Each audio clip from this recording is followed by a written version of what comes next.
to Lights Camera Podcast, a program dedicated to all those cinema lovers. I'm Sofia Erler, and I'm glad to be one more episode here with you. This week, we'll be talking about Joker, the movie that was nominated for 11 Oscars this year, amongst them Best Motion Picture, but ended up just winning 2, which were Best Actor and Best Original Score. As always, I invite you to get comfy and grab some snacks. With no further ado, let's start this episode. So, Joker. Arthur Fleck works as a clown and is an aspiring comedian. You know, like those stand-up comedians like Franco Escamilla. Yeah, one of those. He has mental health problems, part of which involves an uncontrollable laughter. Times are tough, because of his problems and occupation, Arthur has worse time than most. Over time, these problems affect him, shaping his action, making him take on a personality that is best known as Joker. Well, at this point, I'm almost sure that we all know who the Joker is. And if not, what have you been watching or what have you been doing with your life? This movie is a slightly more dramatic look at what his life is and the events that led him to be who he is. A very disturbing film, but at the same time interesting, since it opens up a conversation and a debate about the damages and consequences that a closed and divided society can do to a person who not only has a mental health problem, but is in a position of disadvantage in both an economic and social way. This movie is directed by Todd Phillips, also known for directing all the Hangover movies and Dogs of War. And Arthur Fleck / Joker is portrayed by the talented and exquisite Joaquin Phoenix, also known for acting in films such as Gladiator, Signs, The Village, and Her. Okay, I want to start by saying that the soundtrack for this movie is, oh my god, one of the best things I've ever heard. Like, I'm not exaggerating, guys. Truth is, it actually deserved the Oscar it won. The music in this movie leaves you with a bitter taste in your mouth. It makes you feel on the verge of suspense, especially when that cello solo sounds in the scene where the Joker is. Another thing I really liked is the coloring of the scenes. They are not subtle at all. They are very noticeable and strong. The tones combine very good, and I think it's one of the most characteristic things of this movie. And well, you know, the Gotham City style seems to me as like New York back in the 70s and the 80s. And the evidence I have for this is, first of all, like the chaos and movement we know that New York is characteristic about. Also the fact that you're able to smoke anywhere, like anywhere, guys. And you know, the whole structure of the city. Now, let's get into the plot of the story. From the beginning of the movie, they deliver the message that this society, this city, is a wreck, and it's going to shit. And basically, most of people living there are eating shit. For example, in the first scene, while Arthur is putting on makeup, we hear on the radio the whole problem with the trash in the city and how this is avoiding people to get things done, or it's avoiding them to progress in their business, etc. Another thing is when Arthur Banner is stolen and he gets beaten up, nobody does anything to help him. Also, Arthur, throughout the whole movie, comments about the shitty society that he lives in. And lastly, the fact that his partner gave him a pistol with the excuse of, you need to protect yourself, this city is disgusting. It's just, okay, we get it. The city, the society, it's horrible, okay? Now, let's discuss a little about our main character, Arthur Fleck, better known as the Joker. There's a clear difference between the two, and I came to notice this like until the third time I watched the movie.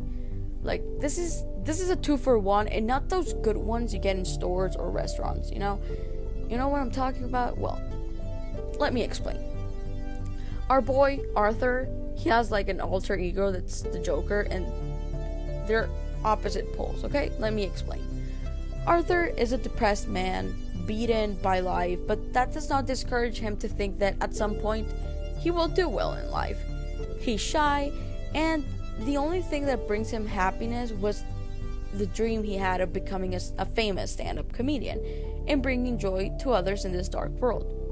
And well, the Joker, his happiness and goal is to take power from powerful people like Thomas Wayne and, fix his problems. He basically becomes Gotham's vigilante. He's more loosened up, and he's not afraid to speak his mind. And, his way of seeing the world is darker but realistic. Throughout the movie, we can see that Arthur actually jumps back and forth between himself and the Joker, but in the final scene of the movie, we can see how he made the complete change to the Joker and that there's no turning back from there. Now, there are many events that happened that led him to become the Joker, and I am going to break them down for you. Number 1. All the negative things that happened to him since the theft of the banner, his dismissal from work, and some shocking news he receives later on in the movie. Number 2. The fact that he feels like a hero for the acts that he's committed. And I'm gonna stop right here and explain a little bit about this. From the moment that he killed those 3 Wall Street guys in the train station, we begin to see that actually the people of Gotham City are on his side. We hear that in the radio, we hear that in the television, and we see it with the boycott protest that is organized with the clown mask in honor of him. And also in the final scene where a revolution arises, and he actually feels like a hero because they're actually praising everything that he does. So praising everything that he does, ergo hero. Number 4. Disappointment on a hidden truth. When Arthur goes and confronts Thomas Wayne for being his father, Wayne tells him many things, including, first, that his mom was a patient at the Arkham Psychiatry Hospital, which means that she was delusional and they never had a kid together, and that he was adopted. Data we confirmed when Arthur stole his mom's file from the Arkham Hospital. Number 5. The moment he finally snaps. When he goes live with Murray, the Joker finally explodes and makes a speech about what it's like to be him and to live in that miserable city. How people like him don't mean anything, He explained how Thomas Wayne doesn't give a damn about that society, and basically he uses that speech to justify his actions. And well, we know how that ends up. He shoots Murray and revolution, Something that seemed quite curious to me was the parallel narratives presented to us in the movie. The way Arthur has a way of thinking or imagining how things happened, when in reality, it happened in a totally different way. And I'm actually referring to the scenes where it looks like his neighbor and him go out and spend time together, where he thought that she went and saw him in his stand-up performance, where she accompanied him while his mother was hospitalized. None of this happened. It's just the way he wanted them to happen. Now, does this work as a transition from Arthur to Joker? In part it may be, yes, because it's a product of his imagination. Like I said, he wanted this to happen, and it most likely caused him more depression because it didn't actually happen. So, the whole movie, it's actually extraordinary. I really loved it. Each scene is stronger and more iconic than the other, but I want to focus on 3 vital scenes that for me, I feel that they're important, not only in the way that they were shot, but they're able to tell and add more context to the story. So, number 1, the bathroom scene. This scene happens right after he shoots the Wall Street guys in the train station and he starts running, and he goes into a public bathroom to hide from, something or someone.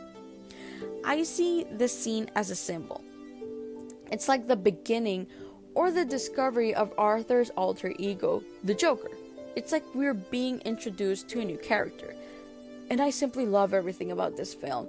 That freaking cello solo that's so perfect, it sums up to the scene. The poor lighting and the dark colors of the scene, and the choreography that Joaquin Phoenix uses. You know, the way he moves so carefully and he's looking at himself in the mirror. It's perfect. Okay? So, the second scene is the final scene. You know, picture this. Gotham is in chaos. Everything is burning and a revolution is rising. And the leader and symbol of that revolution is the Joker. When he gets up from the police car, he draws a smile across his face with his own blood and begins to dance. And for me, it's a realization that Arthur is dead and the Joker is ready to lead this revolution. Like the bathroom scene, I really like how they shot it. The colors, the lighting, the music. Oh my god, guys. The importance of having awesome music and awesome score for a movie. It's really important. It is. I'm sorry I'm making a big deal out of it, but it's important, okay? So I do feel like everything makes this a wonderful scene, and I also take it as a symbol. And the last scene, I don't particularly like it. Cinematography speaking, well, it's really good, but it's not because of that I put it here. This is the conspiracy scene from the movie. You know, every movie needs to have like a conspiracy theory or a conspiracy scene. And believe me, I have read and seen too many videos of how this ending is a conspiracy or a dream. Theories literally come out every day. And well, I do believe in some of them. One of the most popular theories is that the Joker wasn't in the accident and there was no revolt. That he was simply arrested right after shooting Murray. And that's why he was laughing, imagining what it could have been, imagining everything that could have been. So others say that everything happened just like we saw it in the movie. And in the end, they just caught him and locked him up in Arkham, What we do know, for sure, is that he tried to escape Arkham. Because when he left his session with the therapist, we see him, like, right down the hall, we see him being chased by a hospital nurse. So, we do know that. And is there going to be a Joker 2? Well, yeah, probably. I'm actually looking forward to it. Now, something curious about this story is that it's not the first or the only one where the plot revolves around a common man who, thanks to society, becomes a psychopath. No. We have many movies about it, and well, I suppose that more will come out eventually. But some of those well-known movies are, number 1, Taxi Driver, directed by Martin Scorsese. Number 2, Raging Bull, also directed by Martin Scorsese. I'm actually seeing a pattern here. And number 3, Affliction, directed by Paul Schrader. What happened is that these movies are a bit old, and we are a new generation. So this movie, The Joker, was made for new generations. But I do recommend you to go see the other 3 movies I mentioned, and you can draw your conclusions on which movie uses the plot at its best. Okay, so this movie exposes the idea of empathizing with the villain and the chaos he's created, since he has been a victim of the same society. So the biggest dilemmas here are, is the Joker a villain or a hero? Is violence the answer to all problems? Is chaos and disorder justified when the welfare of others ends? Is this basically telling us that the anarchist behaviors that Lenin and Hitler explained and developed are justified? What do you think? Does this end justify the means? I think we'll never know. And now, I'll give you the rates given to this movie. IMDb gave it an 8.5 out of 10. In Metacritic, critics gave it a 59%, and the public gave it a 9.0 out of 10. And in Rotten Tomatoes, it got a 68%. So that's it for this episode. I hope you liked it. And what did you guys think about this movie? Was it good? Bad? Meh? I really enjoyed it. In personal, I really did enjoy it. It was a really great film. It had a really great cast. You know, the original score. Oh my god. And yeah, I really enjoyed it. Remember to follow Lights Camera Podcast on Instagram to be notified of new content, to give your opinion, or decide what other series or movies I should talk about. Thank you very much for listening, and we'll tune in again next week. Take care, drink lots of water, and keep consuming cinema. Bye!